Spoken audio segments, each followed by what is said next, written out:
This is the transformational experience that all of my clients are having as a result of leaning into their spiritual center, getting their order of operation in place, and also learning to implement the other aspects of the positively focused framework in their daily lives.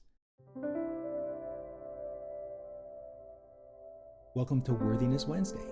This is the series where I talk about client experiences in order for you to see how powerful you are as a creator and how effective the positively focused practice is. Who am I? I'm Perry Gruber, the Enlightenment Guy. For over a decade, I've helped my clients master their mindsets so they can live lives they love and get results without the burnout or the hustle. And in this video, I'm going to talk about what I started talking about last Wednesday, the story about Ken and Julie and Christy, and the dynamic that Ken kicked off in his relationship with Julie that brought Christy right back into the middle of his relationship with Julie, something he definitely did not want. So you should go back and watch that video. I'll put a link in the video where you can get back to that video if you did not see it. But in this video, we're going to talk about what happened next when Julie had a powerful dream experience. So we're going to pick up where we left off. So Julie was at her wit's end. We had just had a group session with her and her partner. Both of them are positively focused clients.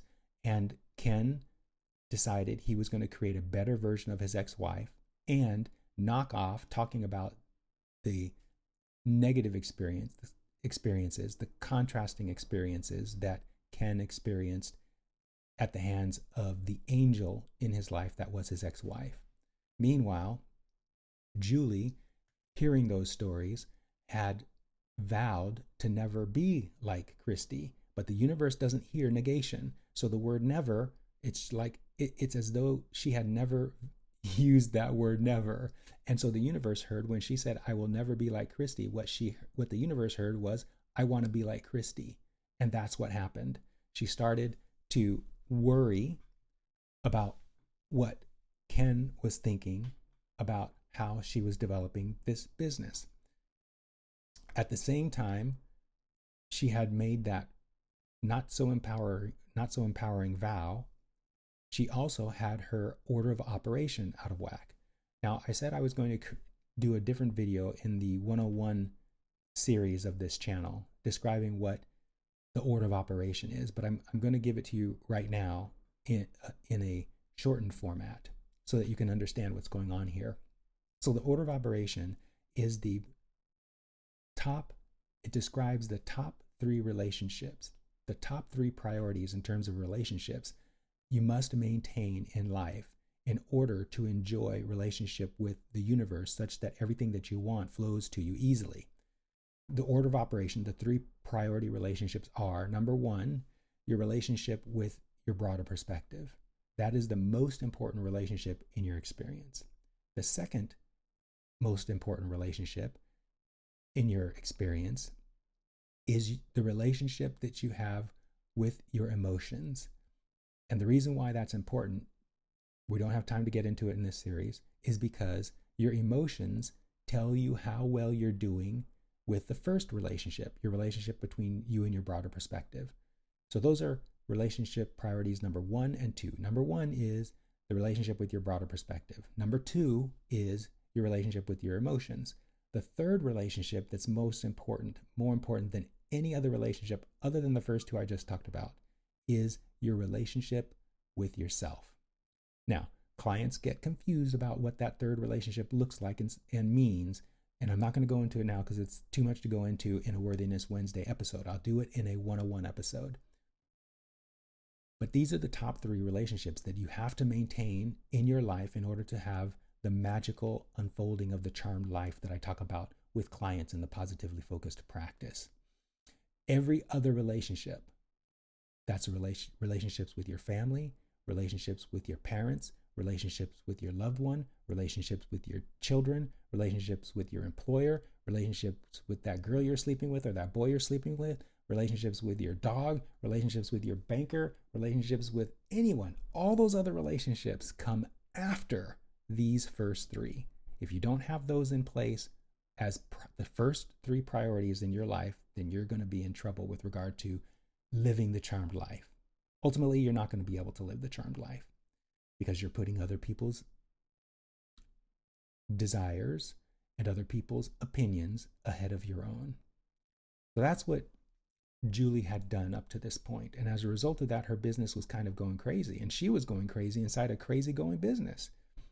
Meanwhile, it could have been a lot simpler. Had she maintained her order of operation, she would have gotten to where she ended up in this story without any of the first part of the story needing to occur. Thank goodness we have dreams. So dreams, hardly anyone understands how powerful dreams are and the rich, deep, joyful experience they bring and the powerful effect they can have on our waking lives. Most people don't even know dreams are happening. Nearly every client who has come to me, almost everyone, claims they don't dream, but everybody dreams because dreams are so powerful and they're so important with regard to living your daily life. In fact, it's amazing to me that our society places such little importance on the dream state, given how powerful and informative and rich the dream state actually is. So Julie, this client is an advanced, positively focused client, and she's beginning to explore the dream aspect of the positively focused practice. What that required for her was to give up marijuana and alcohol. So drugs like marijuana and alcohol are numbing agents. A lot of people out there consuming those things are numbing something. For a lot of people, it's anxiety. Anxiety is an emotion, and emotions are caused by thoughts and beliefs. In the 101 series, I'm going to talk about emotions and where they come from. But in this episode, I want to focus on the dreams. But you have to know that at a certain point, up until a certain point, Julie had been consuming marijuana almost every night and also having alcohol almost every night. And as a result of that, she was, of course, the reason why she was having those things is because she was numbing the feelings she was having in waking life, which typically were boredom or some sort of dissatisfaction she was feeling that she couldn't put her finger on. A lot of people are in that state, and that's why they have use these numbing agents, because they don't want to feel that dissatisfaction or that boredom or that emptiness or loneliness. And so they numb themselves with substances like marijuana and alcohol and other things like sex or porn or TV or surfing the internet. So Julie had to give up marijuana and alcohol. The minute she did so, lo and behold, the dreams started coming back to her. The dreams were always there. She was just numbing herself prior to going to bed and then not experiencing them. But the first few weeks after having the dreams that she was having and hearing me interpret them, she realized what she was missing and vowed to stop using marijuana and consuming alcohol. She has alcohol every once in a while now, but she doesn't drink it as much as she used to, and she's totally off of marijuana. So the dream that she had, it was a series of dreams actually. I'm going to try to get to all of them, but we may not have time in the 15 or 20 minutes that I want to keep these Worthiness Wednesday episodes limited to. So after the experiences I described in last week's Worthiness Wednesday, Julie had these dreams. The first dream, such a powerful dream. In the first dream, she was at Ken's office in the multinational manufacturing business that Ken is the vice president for. She and Ken were on the floor that he works in, and Julie, in the dream, was bored being in Ken's office. Now, the fact that she was in Ken's office in the dream is an interpretation. I guess I should first talk about real quickly how dreams occur. So when you go to bed, you leave your body and you go into non-physical. And in non-physical, you are processing through the experiences that are core to your core set of values.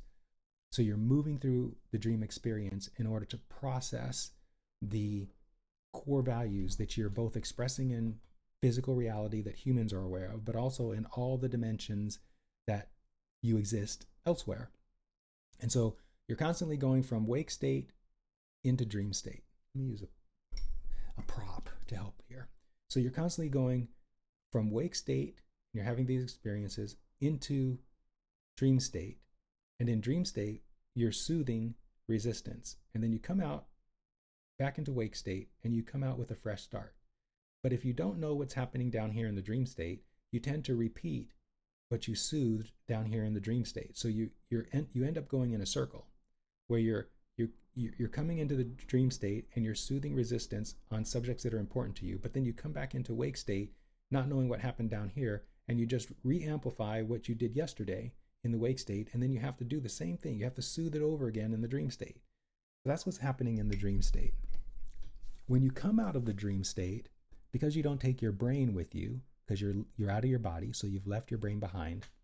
I'm going to talk more about this in great detail in a 101 episode, a 101 video, but this is Cliff Notes. When you come back into your body from non-physical, which is the dream state, your brain, which is a translation mechanism, the dream state does not occur in the brain, neither does thinking. Your brain tries to make sense of what you're bringing back from non-physical. And in trying to make sense of what happened, what your brain does is it overlays approximations, visual, experiential approximations of what happened in non-physical on top of what happened in non-physical. So when Julie dreamed that she was in Ken's corporate office, what that symbology was telling her was that she considers her whole life experience to be happening in the envelope of Ken's corporate expertise, Ken's corporate excellence, Ken's leadership in the corporate world. Now remember, Ken hired, when they first met, when Julie and Ken first met, they met through an employee-employer relationship. Ken had hired Julie into the startup he was working in. So Julie's experience of Ken is significantly influenced by that employer-employee relationship, as well as watching for several years Ken becoming more and more successful in the working world. It's also being influenced, Julie's experience is also being influenced by the misplaced expectation Julie has that she belongs in the corporate world, but she doesn't belong in the corporate world, and that's why the universe had her experience getting fired so that she could become free. So Julie had this dream where she was in Ken's work environment, and in Ken's work environment, Julie was experiencing boredom. She didn't feel in the dream that there was anything there for her, which is accurate. That's exactly what the dream was showing her, that her order of operation was out of whack, that she was making Ken's career the standard by which she should live her life. And in the dream, she was seeing through the experience of boredom that that's not supposed to be the case, that there's a more powerful place she can be. Now, remember what I said. When you're in the dream state, you're soothing the resistance you create in life in wake state in the dream state. Okay? So she's in this dream, and in Ken's work environment, she looks over, and all of a sudden, there's a fire that starts. And the fire starts to grow. I'm going to leave out some of the other the multi-layered, multi-dimensional details to keep this simple. The fire starts to grow, and it catches the entire floor on fire. Ken and Julie then start working together to evacuate all of the people off the floor. And they end up getting out of the building safely. And then Julie decides to go back up to the floor. Now, the fire symbolizes Julie's broader perspective, blowing away, consuming in a conflagration, destroying in non-physical, remember, we're down here in the dream state, destroying Julie's attachment to the idea that Ken's life experience, expertise, and career is the model by which Julie should live her life. That's what that dream was showing her. There are other things that it was showing her, but I'm keeping this simple in order to stay to one story. Otherwise, this would be an hour-long video, and we're already at 15 minutes. So she goes back up to the floor, and she realizes that the whole floor has been destroyed. Then she goes down to the next floor, which is the 12th floor. Now, we don't have time to go into angel numbers. I'll talk about angel numbers in a 101 video in the future. But 12 is a very significant angel number. 1 indicates manifestation and individual action. 2 represents partnership and duality. And then 1 plus 2 equals 3, which represents the wisdom of the ascended masters. So Julie goes to the 12th floor, very powerful number. And there, she starts to experience what she called, in describing this dream, poltergeist activity. Things moving around without anyone moving them. Coat racks coming up and talking with her. This symbolism, remember what the brain is doing, this symbolism is indicative of Julie descending into her powerful magical self, her powerful creative creation capability. That's what going on to the 12th floor represented. So Julie's seeing all this poltergeist activity happening, and she's not afraid, which shows her that she is already growing accustomed to her powerful creative capability. She's not afraid of seeing these magical things happening, seeing things happening that are not in common word and in the common mind, not consistent with what happens in physical reality. So then she turns around, she's still on the 12th floor, she turns around and she sees these huge raw jewels of all kinds. And she puts her hands out over these jewels, and a ruby leaps up from the ground into her palm, like boop, like that. The jewels, they're rough, they're in their natural form. The jewels represent Julie's mastery, the value that Julie has for herself. This dream arc is showing her in the non-physical dream experience that Julie is burning away Ken's importance in her life relative to how she sets the standard for herself. And then she's discovering her own connection to her broader perspective and the power of the universe, evidenced by poltergeist activity. And then she finds these jewels, which is representing her own self-discovery. She's discovering that the treasures she's seeking are in herself, and that she's powerfully attracted to them, which is why when she holds her hand over the jewels, they pop up into her palm. Such a beautiful dream. There are several other dreams that happened that we don't have time to get into, but this should give you a sense of how powerful these dreams are. So Julie wakes from these dreams and she shares them with me. The next session, we talk through the arc. And then, not just a couple of days later, she writes to me. Oh, this is so good. For the last 6 months prior to this dream, Julie could not see, and I said this in the first part of this story, Julie could not see that the growth of her company has been happening through the magical approach. It's been happening through her creative ability. It's been happening through what ordinary humans would call coincidence, these relational connections of co-creations that have brought Julie the customers that she currently has. It has not been hustle. It has not been nose to the grindstone or hard work that brought these customers. They all came with no effort on Julie's part. And that's what this dream was showing her.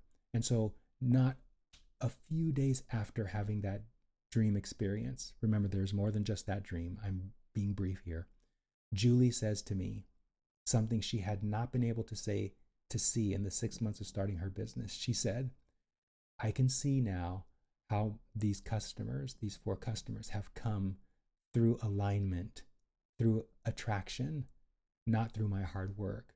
And so I'm going to stop posting on LinkedIn. I don't need to be on LinkedIn anymore, she said. And that was right.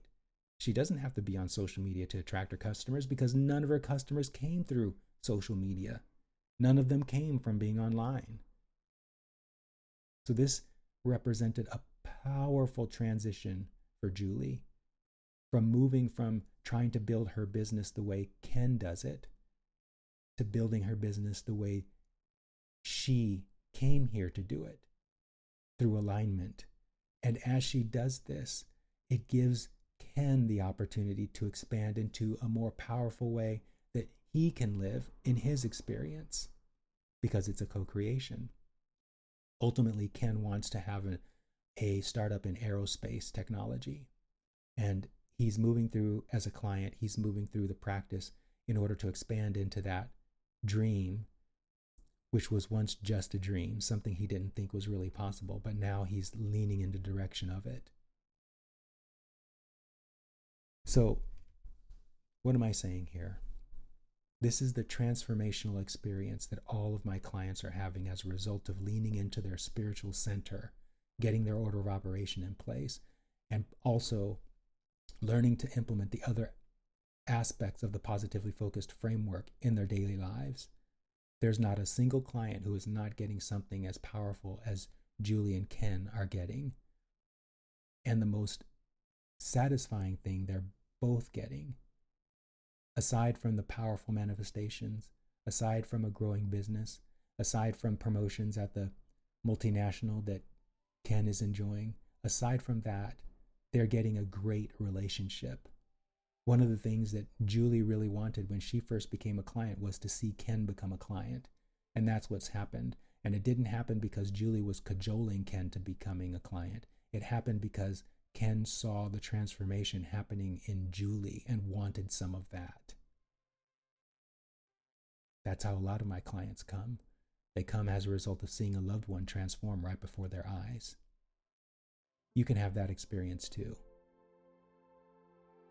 If you're interested in becoming a client, go to positivelyfocused.co, click on the link for becoming a member, and there you'll find all you need to contact me and become a client. In the meantime, I'd love to hear what you think about this story. If you have any questions, if you're aligned with what you're hearing and you want to share your own experience, I'd love to hear that.